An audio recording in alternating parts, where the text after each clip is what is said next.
बिस्मिल्लाहिर्रहमानिर्रहीम। अस्सलामुअलैकुम। आप फेसबुक और यूट्यूब चैनल देख रहे हो। मेरा नाम है अब्दुल रहमान नाज़िन। आज 22 दिसंबर है। आज इस वीडियो में हम आपके सामने रखेंगे नजम सेठी साहब, जो कि इस टाइम पाकिस्तान के क्रिकेट बोर्ड के चेयरमैन बन चुके हैं। उन्होंने थोड़ा सा जो है अपनी कुछ तज़किया दिया है। ये जो ऑडियो वीडियो लीक्स का एक स्कैंडल चल रहा है, वो किस अदारे के ऊपर इसका इल्ज़ाम लगा रहे हैं कि जी इस अदारे की तरफ से ये सब कुछ किया जा रहा है। शायद इनके ऊपर कानूनी कार्रवाई होनी चाहिए, क्योंकि जिस तरह का ये तज़किया दे रहे हैं वो भी आपके सामने रखते हैं। आज़म सवादी केस के हवाले से बहुत अहम फ़ैसला जो है वो आने जा रहा है। बाकायदा फ़ैसला जो है वो लिख लिया गया है और वो अनकरीब पढ़ कर सुनाया जाएगा। आज़म सवादी साहब ने जो अपनी उसकी ज़मानत की दरख्वास्त की गई थी, उसको रिजेक्ट कर दिया गया इस्लामाबाद हाई कोर्ट की जो स्पेशल सेंट्रल अदालत है और जो स्पेशल सेंट्रल जज हैं। और बाकायदा ये कहा गया है कि आज़म सवादी साहब को उम्र कैद भी हो सकती है। कि आज़म सवादी साहब को उम्र कैद हो जाएगी। और इसके साथ साथ तो पाकिस्तान में जो इंसाफ का दोहरा मेयार है, उसके हवाले से भी आपके सामने रखेंगे। शहबाज शरीफ साहब के जो दामाद हैं यूसुफ अजीज़ साहब, वो आज 4 साल बाद मुल्क में वापस आए हैं और उनकी ज़मानत जो है, हफाजती ज़मानत जो है वो मंजूर कर ली गई है, जो कि मफरूर मुलजिम थे। उनको बाकायदा प्राइम मिनिस्टर के प्रोटोकॉल में जो है अदालत में लाया गया। वो वीडियो भी आपकी स्क्रीन के ऊपर चलाएँगे। और इसके साथ साथ जो इकॉनमी की सूरत हाल है पाकिस्तान की, मज़ीद कुछ अपडेट्स आपके सामने रखेंगे कि पाकिस्तान में इस टाइम हालात कैसे हैं और हमारी हुकूमत का इस टाइम सबसे ज़्यादा जो मेन एजेंडा है वो क्या है। वो पंजाब की हुकूमत को बचाना, पंजाब की हुकूमत में जो है प्रोपेगेंडा करना और गवर्नर को मावरा आइन जाकर जो है हदायत करनी, और जब फिर शटअप कॉल आनी तो उसके बाद जो है उन्हें कहना कि नहीं जी आप रुक जाएँ। तो ये कर रहे हैं। इनको पाकिस्तानी अवाम से, पाकिस्तान से, पाकिस्तान की इकॉनमी से कोई लेना देना नहीं है। इनको सिर्फ फ़िक्र है कि अपने बच्चों को, अपने दामादों को कैसे जो केसेस हुए हैं उनसे निकालना है, एनआरओ कैसे देना है, अपनी सियासत कैसे बचानी है और अरबों रुपया जो हराम का पैसा इकट्ठा किया हुआ है उसको कैसे महफूज करना है। सिर्फ इससे मतलब है, इससे ज़्यादा और कुछ नहीं है। तो ये सारी अपडेट्स आज आपके सामने रखेंगे। इससे पहले अगर आप लोगों ने चैनल को सब्सक्राइब नहीं किया तो रेड बटन को प्रेस कर लें और बेल आइकॉन को भी प्रेस कर लें, ताकि लेटेस्ट अपडेट्स आप लोगों को मिलती रहें और ये जो हमारा ताल्लुक़ है ऐसे ही जुड़ा रहे। सबसे पहले आपको बता देते हैं, चिड़िया सरकार जो है नजम सेठी साहब, वो कहते हैं कि जो फ़ौजी लीडरशिप के कहने पर बैठने को तैयार नहीं होगा, फिर और भी तलवारें हैं चलाने के लिए। इसकी फिर ऑडियोज़ और वीडियोज़ भी आएंगी। ऑडियो और वीडियो सिर्फ उनके पास ही हैं और किसी के पास नहीं है।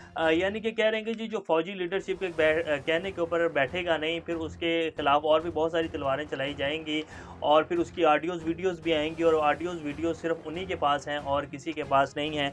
अब आप खुद समझदार हैं कि वो हमारे अदारे के बारे में किस तरह के इल्ज़ामात जो हैं वो लगा रहे हैं। और इनकी चिड़िया जो है हमेशा पुट्ठी खबरें लाती हैं हमेशा। अब और इनकी जो चिड़िया है ना, वो शहबाज शरीफ साहब से खबरें लेके आती है और अब उसका अजर भी मिल गया है इनको कि अब इनको दोबारा पीसीबी का चेयरमैन बना दिया गया है।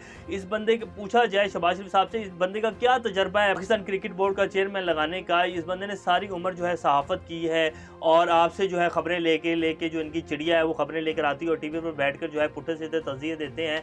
और अब एक बंदा वो जिसने सारी उम्र जो है क्रिकेट में निकाली है, जिसने कमेंट्रीज़ की हैं, जिसने पाकिस्तान का जो वर्ल्ड कप का फाइनल मैच था इमरान खान के अंडर, उसने वो खेला है, जिसकी सारी उम्र क्रिकेट में गुजरी है, तो उसको उतार कर जो है नजम सेठी को लाकर बिठा दिया, जिसकी चिड़िया हमेशा उल्टी सीधी खबरें ला के देती है।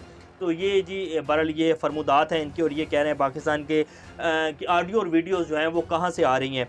आज़म सवादी साहब के हवाले से आपके सामने रखते हैं। आज़म सवादी साहब को कम से कम 7 साल और ज़्यादा से ज़्यादा उम्र कैद हो सकती है। इस्लामाबाद की खसूसी अदालत ने मुतनाज़ा ट्वीट केस में गिरफ्तार रहनुमा पीटीआई आज़म सवादी की दरख्वास्त ज़मानत मुस्तरद कर दी।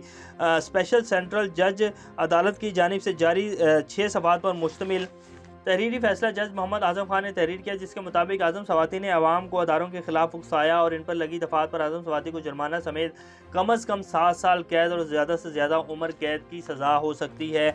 और बाकायदा ये कहा गया कि जी इनको पहले भी इसी केस में जो है अंदर किया गया था और पहले भी इनके ऊपर यही केस है, फिर इनको ज़मानत दी गई, बाकायदा जज की तरफ से कहा गया, तो अब दोबारा इन्होंने वही जुर्म किया है, तो अब इनकी जो है वो नहीं बनती। फिर जो बाबर अवान साहब थे उन्होंने कहा कि जी ये जो दफ़ा लगाई गई है इस मतनाज़ा ट्वीट केस के ऊपर, इसमें तो ज़मानत जो है हो जाती है, लेकिन जो दहशत गर्दी की दिफात लगाई हैं जिसकी वजह से इनकी ज़मानत जो है वो नहीं हो रही और ये सारा हुकूमत की ईमा के ऊपर जो है इस तरह के केस जो है इनके ख़िलाफ़ बनाए गए हैं। बहरहाल तहरीरी फ़ैसला जो है वो तहरीर कर लिया गया है और कहा जा रहा है कि जी 7 साल कैद या जो है उम्र कैद भी हो सकती है।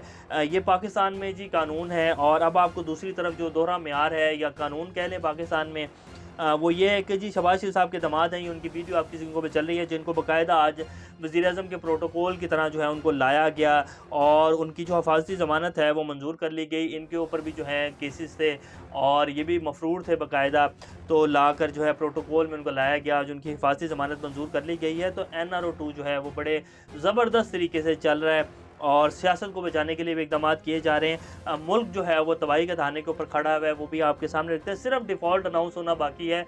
पाकिस्तान अगर रियल उसकी उम्र देखा जाए तो डिफ़ॉल्ट हो चुका है। आप सब लोग मुझसे बेहतर जानते हैं कि पाकिस्तान की जो सूरत हाल है इस टाइम में, पाकिस्तान में जो आम आवाम के खाने पीने की अशियाँ हैं वो 200 नहीं 300 गुना जो है उनके रेट बढ़ चुके हैं।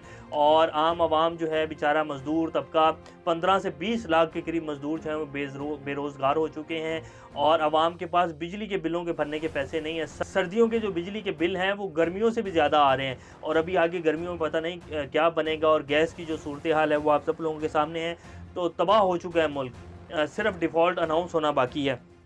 अब आपको जो इसकी सूरत हाल है इकॉनमी की और वो क्या है वो बता देते हैं। टोयोटा शट डाउन, टोयोटा ने अपना जो प्लांट है वो शट डाउन कर दिया है। इसके साथ साथ जैज़ ने अपने जितने भी पाकिस्तान में उनके टावर से 10,000 के करीब उनको जो है उन्होंने बेचने के लिए लगा दिया है। Pakistan declare second most expensive country in south Asia. Pakistan जो है वो साउथ एशिया का दूसरा सबसे महंगा तरीन मुल्क जो है वो करार दे दिया गया है। Pakistan at risk of currency crisis warns Japan holding firm Nomura. Pakistan की जो करेंसी है वो डिफ़ॉल्ट होने के करीब है, रिस्क जो है उसका बहुत ज़्यादा बढ़ गया है। ये जापान की एक फर्म है नोमुरा, उसने ये किया है कि जी आपकी करेंसी जो है तबाह होने वाली है। एलसीज जो हैं वो जो पोर्ट के ऊपर हमारे कंटेनर्स नहीं खुल पा रहे, तकरीबन $1.5 बिलियन के करीब जो है उनका हुजम है। और इसी के हवाले से अगर आप देखें तो जो पाकिस्तान में मुर्गी के रेट हैं वो तकरीबन 450-500 के ऊपर चले गए हैं। सोयाबीन नहीं मिल रहा, मुर्गी को खुराक नहीं मिल रही, तकरीबन 60% के करीब जितने पोल्ट्री फार्म्स हैं वो बंद हो गए हैं। लेकिन अगर आप देखेंगे शायद जो हमजा शहबाज साहब की पोल्ट्री फार्म है उन सबको सोयाबीन मिल रहा होगा और वो सारे खुले हुए होंगे, क्योंकि जिनके पास है और जो पोल्ट्री फार्म खुले हुए वो अपने मन मर्जी के जो है वो रेट लगा रहे हैं। इसीलिए मुर्गी जो है वो 450, 500, 550, 600, 700 के ऊपर इस टाइम पाकिस्तान में बिक रही है। तो ये सूरत हाल है जी। और हमारी हुकूमत सिर्फ इस चीज़ में मसरूफ़ है कि हमने अपनी सियासत कैसे बचानी है, अपनी औलाद को कैसे बचाना है, अपने पैसे को कैसे बचाना है, अपने NRO को कैसे बचाना है, और बस पाकिस्तान जो है वो तबाह हो जाए और इसके अलावा उनका कोई मकसद नहीं है। ये सूरत हाल है, लेकिन इंशाल्लाह पाकिस्तान इस सारे गर्दाब से निकलेगा और पाकिस्तान इंशाल्लाह बेहतरी की तरफ जाएगा। अभी तक के लिए इतने, अपना और चैनल का ख्याल रखिएगा। अल्लाह हाफ़िज़।